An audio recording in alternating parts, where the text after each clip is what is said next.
ఎదురుగా వెళ్ళి పోరాటం చేసి ప్రాణం పోగొట్టుకునే దానికంటే తెలివి ఉపయోగించి పారిపోయి ప్రాణం కాపాడుకున్నవాడే గొప్పవాడు అంటాడు కొద్దిమంది. ఇప్పుడు యాకోబు అన్న చంపుతాడని పారిపోయి ప్రాణం కాపాడుకున్నందుకు గొప్పవాడయ్యాడా దేవుని బిడ్డలారా? యాకోబు దేని విషయంలో గొప్పవాడో మనం యాకోబు యొక్క జీవితాన్ని మనం చూస్తున్నాం. దేవుడి స్తోత్ర. మీరు చెప్పాలి హల్లెలూయా. రైట్. యాకోబు పారిపోతుంటే రాత్రి అయింది. ఒక రాయి తీసుకొని తలగడిగా చేసుకొని నిద్రపోతే ఆయనకు ఒక దర్శనం కలిగింది. ఏమిటి ఆ దర్శనం? ఆకాశం తెరవబడింది, లిచ్చెన వేయబడింది. ఆ లిచ్చెన మీద దేవదూతలు ఎక్కుతూ దిగుతున్నారు. దేవుని స్వరం వినబడుతుంది. యాకోబు, నువ్వు వెళ్ళిన ప్రతి చోటకి నేను నీతో వస్తాను, నిన్ను ఆశీర్వదిస్తాను, నేను దీవిస్తాను, నిన్ను గొప్ప చేస్తానన్నాడు దేవుడు. ఆ దర్శనం కలిగినందువల్ల యాకోబు గొప్పవాడయ్యాడా? దర్శనం కలిగిన యాకోబు గొప్పవాడయ్యాడా? దర్శనం కలుగుటి విషయంలో యాకోబు గొప్పవాడయ్యాడా? ఎలా గొప్పవాడయ్యాడు? దేన్ని చూసి సమరయ స్త్రీ యాకోబు కంటే నువ్వు గొప్పవాడివా అని యేసయ్యను ప్రశ్నిస్తుంది? దేవుని బిడ్డలారా, దేవుని స్తోత్ర. చెప్పండి హల్లెలూయా. మనం ఇంకోటి చూద్దాం.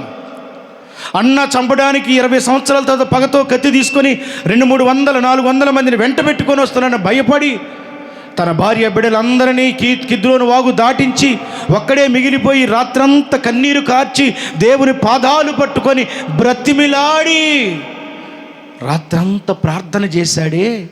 ప్రార్థన చేయుట విషయంలో గొప్పవాడయ్యాడా యాకోబు? ప్రార్థన చేయుట విషయంలో యాకోబు గొప్పవాడయ్యాడా? హోషేయ ప్రవక్త అంటాడు, మగ సిరి గలవాడే ప్రార్థన చేశాడు అని, దేవుని బతిమలాడుకున్నాడని, దేవునితో పోరాడాడని, దేవుని మీదే గెలిచాడు అని హోషేయ ప్రవక్త 12వ అధ్యాయంలో రాయబడి ఉంటుంది. సో దేవుని మీద పోరాడి దేవుని మీద గెలిచినందువల్ల యాకోబు గొప్పవాడయ్యాడు అనుకుందామా? మీకు చాలా విషయాలు చెప్పుకుంటూ వస్తున్నా. ఏ విషయంలో యాకోబు గొప్పవాడయ్యాడు? దేవుడి స్తోత్ర. చెప్పండి హల్లెలూయా. దర్శనం కలిగినందువల్ల గొప్పవాడయ్యాడా?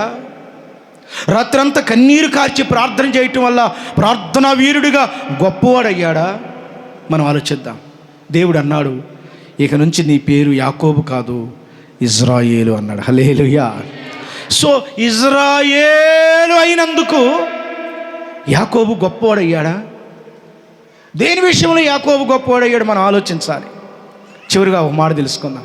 దేవుడు ఏమన్నాడు? నేను అబ్రహాము దేవుణ్ణి, ఇస్సాకు దేవుణ్ణి, ఇంకా యాకోబు దేవుణ్ణి అని దేవుడు చెప్పాడు. ప్రభు దేవుడు ఎక్కడ సిగ్గుపడకుండా నేను అబ్రహాము, ఇస్సాకు, యాకోబుల దేవుణ్ణి అన్నాడు. అంటే మోసగాడైనప్పుడు కూడా దేవుడు నేను యాకోబు దేవుడని చెప్పాడే స్వయంగా. దానిని బట్టి యాకోబు గొప్పవాడయ్యాడా? ఏ విషయంలో యాకోబు గొప్పవాడు? దేవుడి స్తోత్ర. చెప్పండి హల్లెలూయా. ఈ స్త్రీ, సమరయ స్త్రీ అంటది, మన తండ్రి అయిన యాకోబు కంటే నువ్వు గొప్పవాడువా? ఇప్పుడు మనం చాలా విషయాలు చూసాం. దేని విషయంలో యాకోబు గొప్పవాడు? దేని బట్టి యాకోబు గొప్పవాడని చెప్పింది సమరయ స్త్రీ. అమ్మా, అయ్యా, మీరు ఇంటికి వెళ్ళాక యాకోబు దేని విషయంలో గొప్పవాడు అని మీరు ఆలోచించండి. దేవుడి స్తోత్ర. రైట్. నా వైపు చూడండి. ఇంతకీ నువ్వు మన తండ్రి అయిన యాకోబు కంటే గొప్పవాడువా అని యేసయ్యను ప్రశ్నించిన ఈ స్త్రీ ఎవరంటే సమరయ స్త్రీ. అయితే ఇలా ప్రశ్నించింది దేవుని బిడ్డలైన ఇశ్రాయేలీయులు కాదు, దేవుని బిడ్డలైనటువంటి యూదులు కాదు. ఒక సమరయులలో నుండి వచ్చిన ఒక సమరయ స్త్రీ అందండి. మీకు మాట చెప్తా చూడండి. ఇక్కడ దేవుని బిడ్డలైన ఇశ్రాయేలీయులు వేరు, సమరయులు వేరు. అమ్మ జాగ్రత్తగా ఆలకించండి. పురుషులారా, పిల్లలారా, ప్లీజ్. నువ్వు యాకోబు కంటే గొప్పవాడు అని ప్రశ్నించింది దేవుని బిడ్డలు కాదు, సమరయ స్త్రీ ప్రశ్నించింది. యూదులు ప్రశ్నించలే, సమరయ స్త్రీ ప్రశ్నించింది. గమనించండి దేవుని బిడ్డ. సమరయులు ఎవరు? మీకు మాట చెప్పాలి, ఇక్కడ నేర్చుకుందా. సమరయులు ఎవరు అంటే క్రీస్తు పూర్వం 800 సంవత్సరాల క్రితం, అంటే యేసు ప్రభు 800 సంవత్సరాల పుడతడనగా అష్షూరీయుల రాజు అష్షూరుల రాజు ఇజ్రాయేల్ రాజ్యం మీద దండెత్తి దాడి చేసి యుద్ధం చేసి ఇజ్రాయేలీలైన ప్రజలను కొద్దిమందిని తీసిపోయి సిరియా రాజ్యంలో, అష్షూరు రాజ్యంలో కొద్దిమందిని పెడతాడు. అక్కడున్న అన్యజనులైన అష్షూరీయులను తీసుకొచ్చి ఇజ్రాయేలీల మధ్య పెడతాడు. ఆ విధంగా ఇశ్రాయేలు రాజ్యము అన్యజనులతో కలిసిపోయింది. ఇశ్రాయేలీలకను అన్యజనులకు కలిగిన సంతానమే సమరీయులయ్యారు దేవుని బిడ్డలారా. దేవుడి స్తోత్ర. సో సమరీయుల ముఖ్య పట్టణము షోమ్రోను అనబడిద్ది. మీరు రాజుల గ్రంథం 16వ అధ్యాయం చదువుతూ వస్తే ఆ రాజుల గ్రంథం 16వ అధ్యాయంలో ఉంటుంది షోమ్రోను పట్టణము, షోమ్రోను పట్టణం అంటది. ఆ షోమ్రోను పట్టణమే సమరీయుల యొక్క ముఖ్య పట్టణము. సో ఈ ఇజ్రాయేలీలు లేకుండా పోయారు. ఇజ్రాయేలీల దేవుని బిడ్డలు లోకంలో కలిసిపోయారు. ఇజ్రాయేలీలకను అన్యజనులు కలిగిన సంతానమే సమరీయులయ్యారు. చూడండి, ఇక చివరికి ఇశ్రాయేలు లోకంలో కలిసిపోయారు. సమరీయులు అన్యజనులకి దేవుని బిడ్డలకు కలిగిన సంతానం ఎక్కువైపోయింది. దేవుడి స్తోత్ర. సో సమరీయులకి ఒక మంచి పేరు.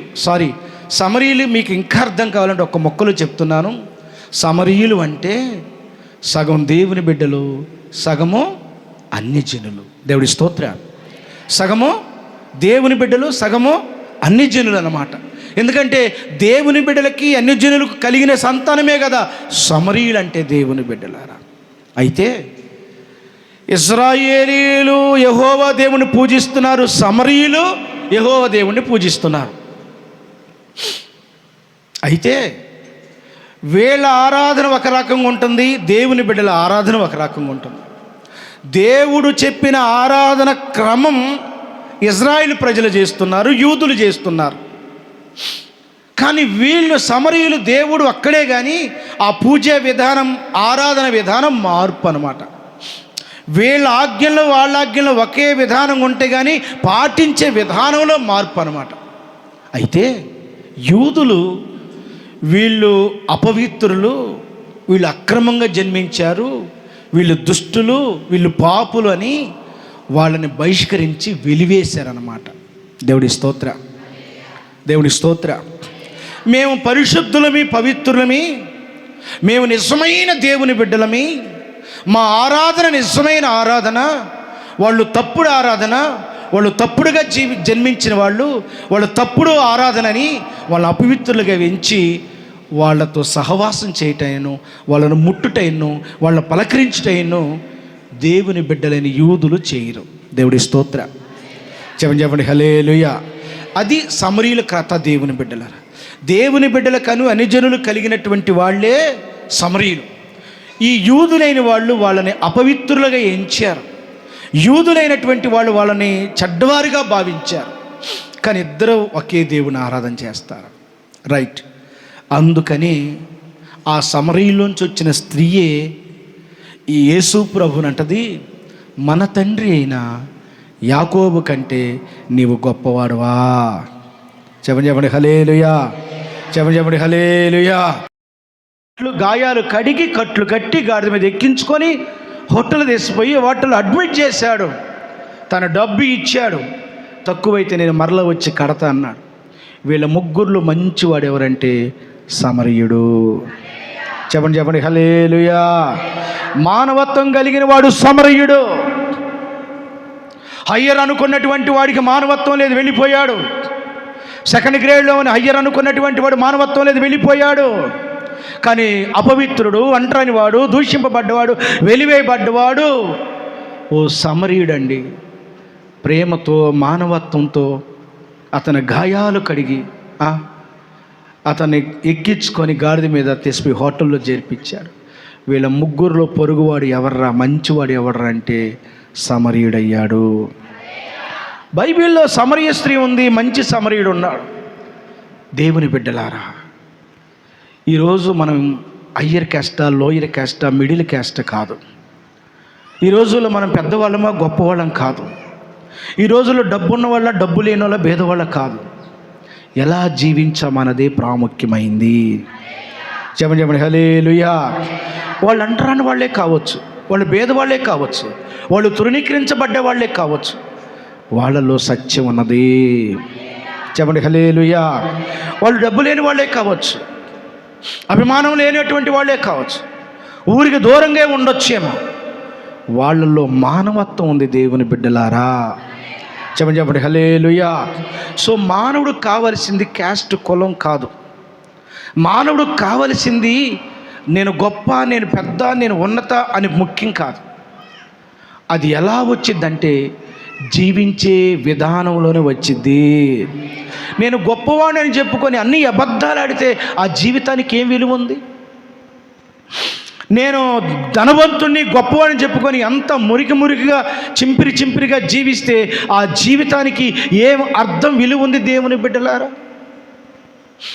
ఈ రోజున అందరు జైళ్ళల్లో పోతున్నారు అధికారులు, పెద్ద వాళ్ళు లిక్కర్ స్కాముల్లో, లంచగొండులతనాల్లో. ఈ దేశంలో, ఈ రాష్ట్రంలో పెద్ద వాళ్ళు అనుకున్న వాళ్ళు జైళ్ళల్లోకి వెళ్ళిపోతున్నారు దేవుని బిడ్డ. క్యారెక్టర్ లెస్ స్కాములు చేస్తున్నారు, లంచాలు తీసుకుంటున్నారు, బెదిరిస్తున్నారు, చంపుతున్నారు. ఈ రోజుల్లో నేను పెద్ద గొప్పని కాదు, చిన్నవాడివైనా భేదవాడివైనా సమరీ స్త్రీలాగా సత్యం చెబుతూ, సమరీ స్త్రీలాగా యథార్థంగా జీవిస్తూ, సమరీయులాగా మానవత్వం కలిగి ఉంటే అంతకంటే గొప్ప జీవితం ఈ ప్రపంచంలో ఏదీ లేదు. చెప్పండి హల్లెలూయా. ఈరోజు చిన్న మాట నేర్చుకోండి. నువ్వు ఎంత గొప్పవాడివైనా, ఎంత తక్కువవాడివైనా, ఎంత ఉన్నతమైన వాడివైనా, ఎంత భేదవాడివైనా అది కాదు ముఖ్యం. జీవించే జీవితం సత్యంగా జీవించాలి, యథార్థంగా జీవించాలి. అలా నమ్మకంగా జీవించిన జీవితమే చాలా శ్రేష్టమైంది దేవుని బిడ్డలారా. ఈ రోజుల్లో నువ్వు భేదవాడివైనా, భేద వ్యక్తివైనా నీ సామర్థ్యం మేరకు సత్యమే చెప్పడానికి ప్రయత్నించే, యథార్థంగా జీవించడానికి ప్రయత్నించే, నమ్మకంగా జీవించడానికి ప్రయత్నించే. పలానా ఆవిడ ఇట్లా, పలానా ఆయన ఇట్లా, పలానా అబ్బాయి ఇట్లా అని చెడ్డగా అనిపించుకునే జీవితంగా వద్దు. దేవుడి స్తోత్ర. సమరీ స్త్రీతో ప్రభు చెప్పాడు, నువ్వు సత్యమే చెప్పేవన్నాడు. ఆమె అంటరాందే కావచ్చు, త్రోసివేయబడ్డే స్త్రీయే కావచ్చు, అపవిత్ర జాతికి చెందిన స్త్రీయే కావచ్చు, కానీ ఆమెలో సత్యం ఉన్నది. ఆ సత్యమైన జీవితం మనందరం జీవించాలి. చెప్పండి హల్లెలూయా. రైట్, మనం ముగించేద్దాం, టైం అయిపోయింది. ఇంతకీ యాకోబు దేని విషయంలో గొప్పవాడు? అమ్మా, అయ్యా, నా వైద్యుడు, నీవు యాకోబు కంటే గొప్పవాడువా అని ప్రశ్నించింది కదా. మరి యాకోబు దేని విషయంలో గొప్పవాడు? చదవండి, 4వ అధ్యాయం 12వ వచనం. 4వ అధ్యాయం 12వ వచనం చూడండి, గట్టిగా చదువునానా. తనను తన కుమారులను పశువులను త్రాగి మాకిచ్చిన మన తండ్రి అయిన యాకోబు కంటే గొప్పవాడువా? దేవుడి స్తోత్రం. యాకోబు దేని విషయంలో గొప్పవాడంటే, అమ్మ వినండి, తాను మామగారి దగ్గర నుంచి, మేనమామ దగ్గర నుంచి కుటుంబాన్ని తీసుకొని వచ్చిన తర్వాత ఒక బావి తవ్వించాడండి.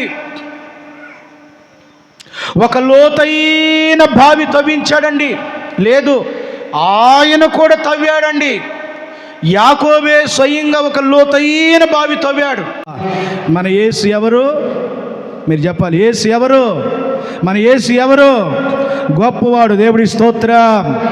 ఆయనలాగా ప్రేమించేవాడు, ఆయనలాగా ప్రాణమిచ్చేవాడు, ఆయనలాగా తోడై ఉండేవాడు, ఆయనలాగా క్షమించేవాడు, ఆయనలాగా స్వస్థపరిచేవాడు, ఆయనలా బాగు చేసేవాడు, ఆయనలాగా తోడై ఉండేవాడు, ఆయనలాగా పలకరించేవాడు, ఆయనలాగా ఆదరించేవారు, ఆయనలాగా కన్నీరు తుడిచేవారు, ఆయనలాగా ప్రార్థన ఆలకించేవాడు, ఆయనలాగా తోడై ఉండేవాడు, ఆయన లాంటి గొప్పవాడు ఈ లోకంలో ఎవ్వరు లేరు.